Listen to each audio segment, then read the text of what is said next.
Morning Rockets, it's Mrs. Wilkenbush. Hey, so today we're going to keep reading Masterminds by Gordon Korman. We are on chapter 9. Here we go. Eli Frieden. It's like I'm swimming up, trying to reach the surface, trying to breathe. Bubbles race all around me. Why can't I speed up? Then I see the heavy weights attached to my ankles. It's impossible to make any progress, and yet I keep at it, flailing my arms and kicking with all my might. The urge to breathe is more than a desire, it's a mania, the kind of primal urge that takes over mind and body and blocks out all other thought. My vision darkens around the edges. The oxygen deprivation is getting to me now. I'm not going to make it. But I can't stop moving because the instant I do, the weights will drag me down to the bottom. How far below? I can't know. All that matters is going up. Just as my lungs are about to explode, I break the surface in a cascade of spray, gasping in great gulps of air. When at last my lungs are satisfied, I scan my surroundings, praying for a rescue.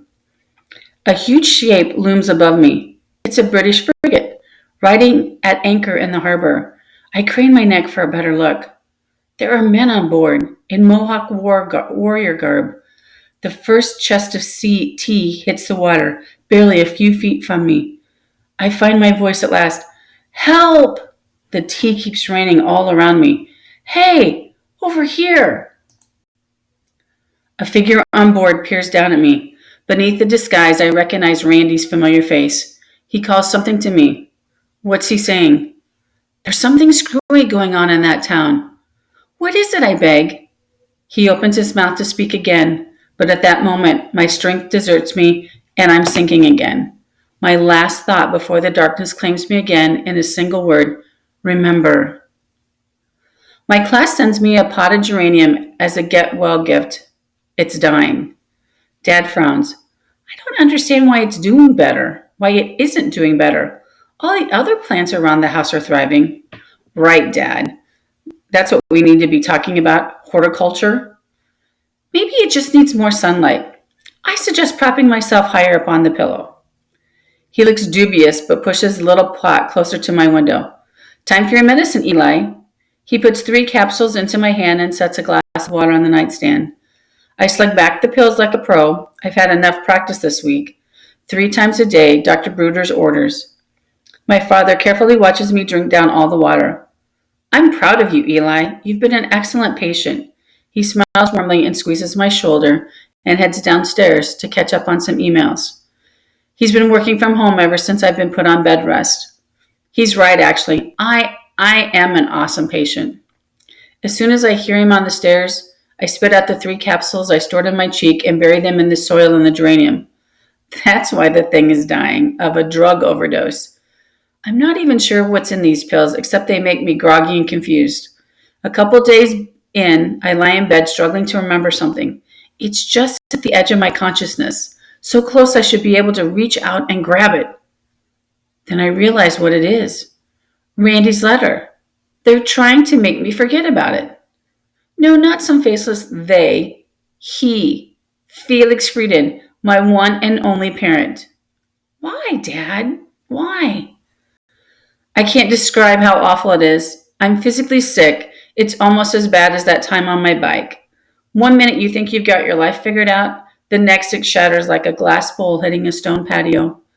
My own father is the enemy. Anyway, that's when I stopped taking pills. Trust me, there's no feeling quite so lonely as learning you have no one who will always be on your side. It's the ultimate loneliness because you are exactly that, alone.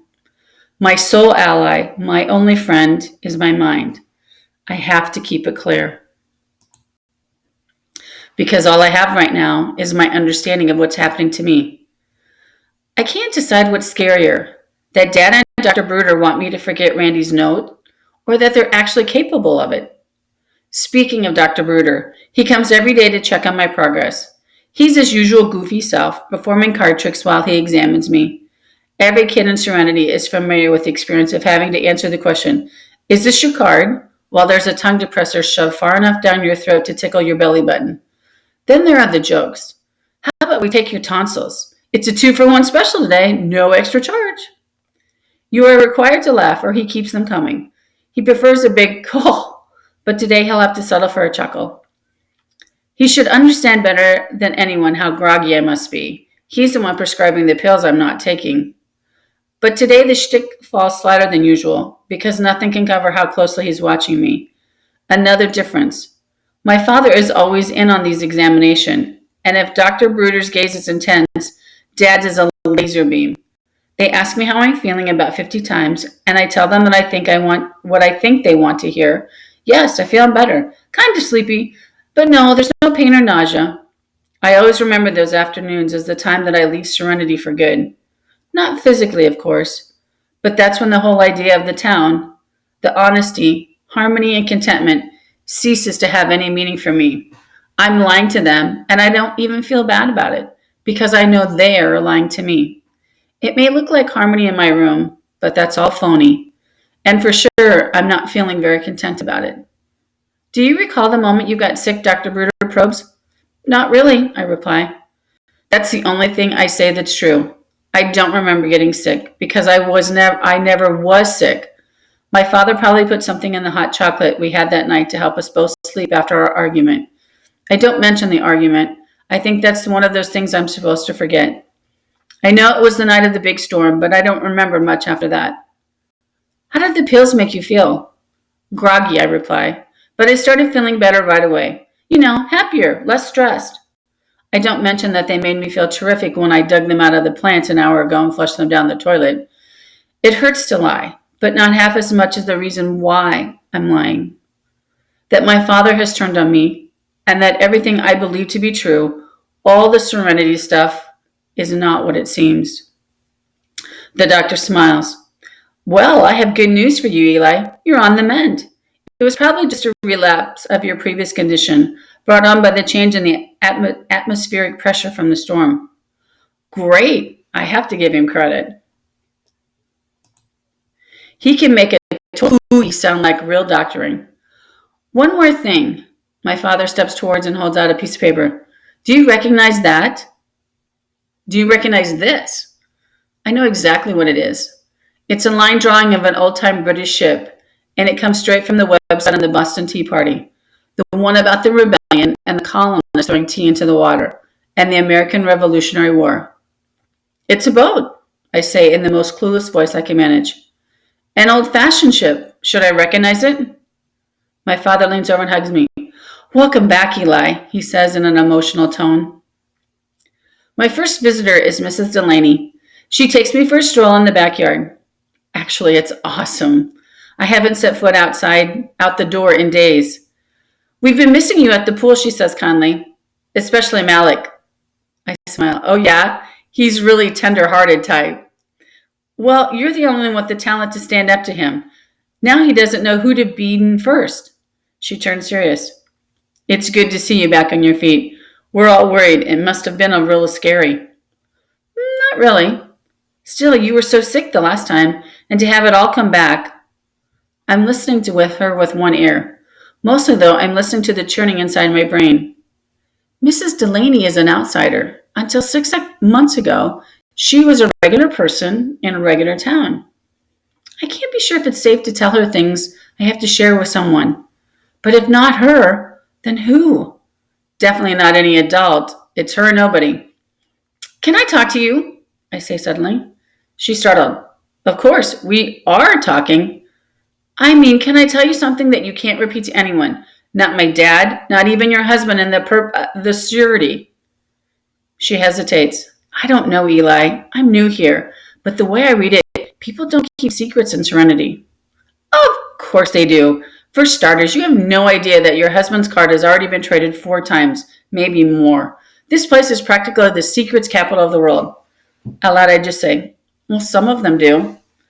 She mulls this over. I guess that's the first secret, that there are secrets. I keep my mouth shut. I probably babbled too much already. I like Mrs. Delaney, but she's married to a purple people eater. If I say something and it gets back to Dad, I'll be on bed rest again. And this time, there might not be a pot of geranium to take the pills for me. Well, don't keep me in suspense, she props with one of her friendly grins. You can't tell me that and then be a clam. I have to say it. Otherwise, I'll chicken out. Promise me I can trust you.